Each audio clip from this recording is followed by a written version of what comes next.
आज दिनांक 13 फरवरी 2024 को आजाद स्कूल अतिथि शिक्षक संघ के प्रांतीय आवाहन पर वचन निभाओ रैली तथा कलेक्टर महोदय को ज्ञापन का कार्यक्रम किया गया। खंडवा स्टेडियम से कलेक्टर कार्यालय तक रैली निकाली गई। चलेगी नहीं चलेगी, मुख्यमंत्री तेरी तानाशाही नहीं चलेगी नहीं चलेगी। अभी करो अर्जेंट करो, अभी करो अर्जेंट करो, नहीं चलेगी नहीं चलेगी। जिंदाबाद है भारत माता की जय, भारत माता की जय। वहीं करो, हमको परमानेंट करो, अभी करो अर्जेंट करो, हमको परमानेंट करो। अतिथि शिक्षक संघ जिंदाबाद जिंदाबाद, अतिथि शिक्षक संघ जिंदाबाद जिंदाबाद। भारत माता की जय, भारत माता की जय। वंदे मातरम, वंदे मातरम। हम अपना अधिकार मांगते नहीं किसी से भीख मांगते, हम अपना अधिकार मांगते नहीं किसी से भीख मांगते। अतिथि शिक्षक संघ जिंदाबाद जिंदाबाद, जिंदाबाद। मुख्यमंत्री तेरी तानाशाही नहीं चलेगी नहीं चलेगी, मुख्यमंत्री तेरी तानाशाही नहीं चलेगी नहीं चलेगी। हम अपना अधिकार मांगते नहीं किसी से भीख मांगते। अतिथि शिक्षक संघ जिंदाबाद जिंदाबाद, हम अपना अधिकार मांगते नहीं किसी से भीख मांगते, हम अपना अधिकार मांगते नहीं किसी से भीख मांगते। वो तो हर महीने करते हैं।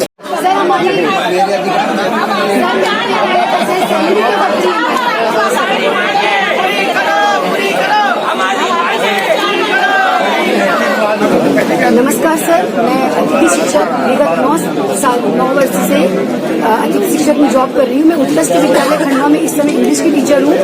मैं सभी अपने अतिथि शिक्षक भाई बहनों की तरफ से बोलना चाह रही हूँ कि हम लोगों की 2 सितंबर को शिवराज सिंह जी ने जो घोषणाएं की थी उसमें से एक भी लागू नहीं हुई है। कहने का तात्पर्य ये है कि 18,000 सैलरी बोलने के बाद भी बहुत जगह सैलरी नहीं आई है सर, और हमारे बहुत सारे अतिथि शिक्षक भाई बहन बाहर हो चुके हैं, जबकि ये बोला गया था कि उन लोगों को रखा जाएगा, अगर रेगुलर वाले आते हैं तब भी रखा जाएगा, पर किसी प्रकार का कोई समायोजन नहीं हुआ है सर। और हमारे अतिथि शिक्षकों की बहुतों की तो ओवर एज होती चली जा रही है सर, और यहाँ पर सभी क्वालिफाइड है सर। कोई डबल MSc है, कोई डबल MA, किसी ने यहाँ तक कि PhD किया हुआ है, वो भी अतिथि शिक्षक हैं। पर हम लोगों को यहाँ पर सर किसी प्रकार की कोई सैलरी नहीं मिल रही है, और बराबर हम लोग रेगुलर वालों के समान ही कार्य कर रहे हैं। 10:30 से 5 बजे तक हम स्कूल जा रहे हैं और बराबर हम पूरे पीरियड्स ले रहे हैं। हमारा रिजल्ट भी 100% हम लोग दे रहे हैं, लेकिन उसके बाद भी हमारी कोई सुनवाई नहीं हो रही है सर। तो मेरा निवेदन है सर, और इस प्रकार से शिवराज सिंह चौहान जी ने लाडली बहना योजना शुरू किया था, और वहाँ 1250 रुपए महीने का महिलाओं को मिल रहा मुफ्त, बिना कोई कार्य किए हुए, जबकि हम यहाँ पर बच्चों का भविष्य संवार रहे हैं, बच्चों का भविष्य उज्जवल कर रहे हैं, 100% रिजल्ट दे रहे हैं। उसके बाद भी हमें यहाँ पर वेतन की कोई भी पूछ नहीं है, कोई हमें वेतन नहीं दे रहा। हमारे लिए बोलने के लिए कोई भी राजी नहीं है। हमारे बहुत सारे अतिथि शिक्षकों ने सुसाइड कर लिया है, कितने लोग एक्सीडेंट से मर गए, लेकिन उनकी कोई सुनवाई नहीं है। उनको किसी प्रकार की कोई अनुकंपा नियुक्ति नहीं, कोई पैसा नहीं, कुछ भी नहीं है। तो मेरा निवेदन है हमारे नए मुख्यमंत्री जी से कि प्लीज हमारा कृपया ध्यान दीजिए और हम लोगों के लिए भी कुछ कीजिए। हम लोग इतनी दूर दूर यहाँ से जाते हैं, बसों का सफर करते हैं, और जरा से देर होने पे हमारी एब्सेंट डल जाती है। तो कृपया मेरा निवेदन है मुख्यमंत्री जी से, सभी अतिथि शिक्षकों की तरफ से, कि कृपया हमारा निर्णय कीजिए, न्याय कीजिए। मुख्यमंत्री शिवराज सिंह चौहान ने घोषणा भी करी थी, आज उसको लेकर आप आए हैं, क्या है मामला? जी सर, हम आज़ाद अतिथि शिक्षक संघ की ओर से आज अपनी बहुत सारी मांगों को लेकर यहाँ कलेक्ट्रेट में अपना ज्ञापन देने और अपनी मांगों को रखने यहाँ आए हैं। विगत हम 15 वर्षों से सारे अतिथि शिक्षक, जैसा कि आप जानते हैं, पूरे मध्य प्रदेश में कार्यरत हैं, और महापंचायत में 2 सितंबर 2023 में शिवराज सिंह जी द्वारा बहुत सारी घोषणाएं की गई थी। हमारे लिए विशेषकर 6 मांगों की घोषणाएं की गई थी कि हमें हमारे लिए प्रतियोगी परीक्षा में 50% आरक्षण दिया जाएगा, और हर माह हमें सैलरी दी जाएगी, मासिक वेतन दिया जाएगा, और हमें साल भर का अनुबंध रहेगा ताकि हम साल भर में किसी प्रकार से हमें निकाला ना जाए।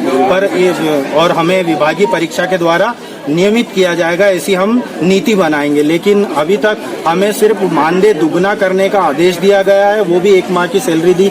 पिछले 5 महीनों से हमें वेतन नहीं मिला है सर। हम कर्मठ, हमारी ईमानदारी के द्वारा हम अपने पूरा 100% स्कूलों में दे रहे हैं, पर हमारे सारे अतिथि आधे उधारी में बड़े कठिन परिस्थितियों में स्कूल में जाकर अपना कर्तव्य निभा रहे हैं। पिछले 5 महीनों से हमें वेतन नहीं मिला है और हम चाहते हैं कि जो हमारे कुछ अतिथि शिक्षक अभी उच्च पद प्रभार प्रमोशन के द्वारा बाहर निकल गए हैं, हम ये चाहते हैं कि जिस प्रकार उन्होंने समायोजन की एक नीति बनाई थी, दूसरे जिलों में इसके ऑर्डर भी हुए हैं, तो हम चाहते हैं कि समायोजन के द्वारा हमें हमारे जो बाहर हुए अतिथि साथी हैं उनका भी समायोजन दूसरे स्कूलों में किया जाए जहाँ पे पद रिक्त है। खंडवा जिले में कितने अतिथि शिक्षक हैं और लगभग अभी कार्यरत अतिथि शिक्षक 350 हैं जो खंडवा जिले में कार्यरत हैं। आगे क्या रणनीति आप लोगों की? आगे की हमारी यही रणनीति है कि जब जब हमें प्रदेश स्तर से आदेश मिलेंगे, हम इसी तरह अपने ज्ञापन, रैली और भविष्य में अगर हमारी मांगों को पूरा नहीं किया जाएगा तो हम प्रदेश लेवल पर आंदोलन भी करेंगे और अपनी मांगे रखेंगे। नाम बताओ। मेरा नाम अनुभव बोरबन है, अतिथि शिक्षक संघ के द्वारा। मेरा नाम विजय यादव है, मैं अतिथि शिक्षक हूँ। मुझे ऐसा लग रहा है मध्य प्रदेश में सारा अत्याचार हम अतिथि शिक्षकों के संग ही हो रहा है। क्या कोई कैसे अपना घर चला सकता है? दाल, तेल, सब्जी, भाजी, हर चीज की जरूरत हमें भी होती है।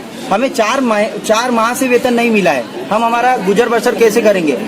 बीवी, 2 बच्चे, इनका पालन पोषण कैसे करेंगे? तो ये इतना अत्याचार क्यों है? हम सरकार का विरोध नहीं कर रहे हैं, हम हमारा हक मांग रहे हैं। हमें जो भी उन्होंने जो शर्तें रखी है, कम से कम अपनी जबान को, एक गरीब से गरीब और एक लाचार व्यक्ति भी अपनी जबान की कीमत समझता है। मैं सरकार से अनुरोध कर रहा हूँ कि वो अपनी जबान की कीमत क्यों नहीं समझ रही है? उसे अपनी जबान की कीमत समझनी चाहिए।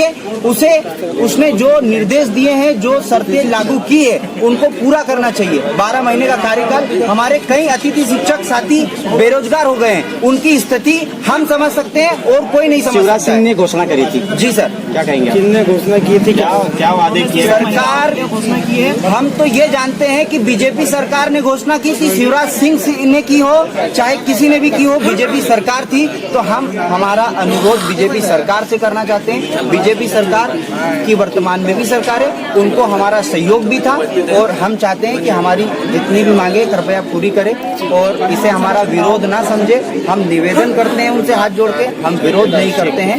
और जो महापंचायत की घोषणा है कि उन्हें मैं हिना को सर, मैं एचएस उनकी मैं पदस्थ हूँ 4 साल से, लेकिन मुझे अभी 20 सत्र से बाहर होना पड़ा क्योंकि प्रमोशन से वहाँ पे मैडम आ गई।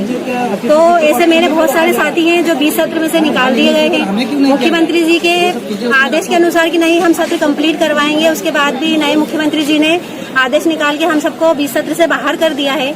अब हमारी रोजी रोटी भी इसी से चल रही है क्योंकि मेरे साथी जो है कोई 10 साल से है, कोई 12 साल से है। तो ये तो हमारे साथ अन्याय है। लाडली बहनों को जो फालतू का फोकट का पैसा दिया जा रहा है जबकि उसका कोई मतलब नहीं है। कम से कम हम जो इतनी मेहनत कर रहे हैं उसका हमको कुछ तो सिला मिलना चाहिए। तो इन्हीं मांगों को हम लेकर यहाँ पर आए थे कि जिस तरह मुख्यमंत्री जी दूसरों की बातें सुनते हैं, दूसरों का सपोर्ट करते हैं, ऐसा हम अतिथियों को भी सपोर्ट करिए। हमें भी जरूरत है जो नीतियाँ, जो महापंचायत में जो घोषणाएं हुई थी, उन घोषणाओं को पूरा करिए और हम लोगों को जो अतिथि बाहर हुए उनको समायोजन करके अंदर किया जाए और हमारी विभागीय परीक्षा ली जाए और हमको भी जो है परमानेंट किया जाए क्योंकि हम भी इसके हकदार हैं। हम भी सब क्वालिफाइड हैं, सब यहाँ वर्ग 2 वर्ग 3 वर्ग क्वालिफाइड करके आए हैं।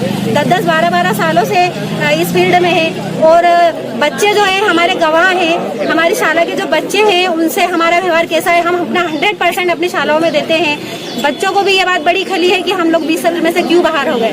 तो मेरा मुख्यमंत्री जी से यही निवेदन है कि कृपया हमको समायोजित करके हमको अंदर किया जाए।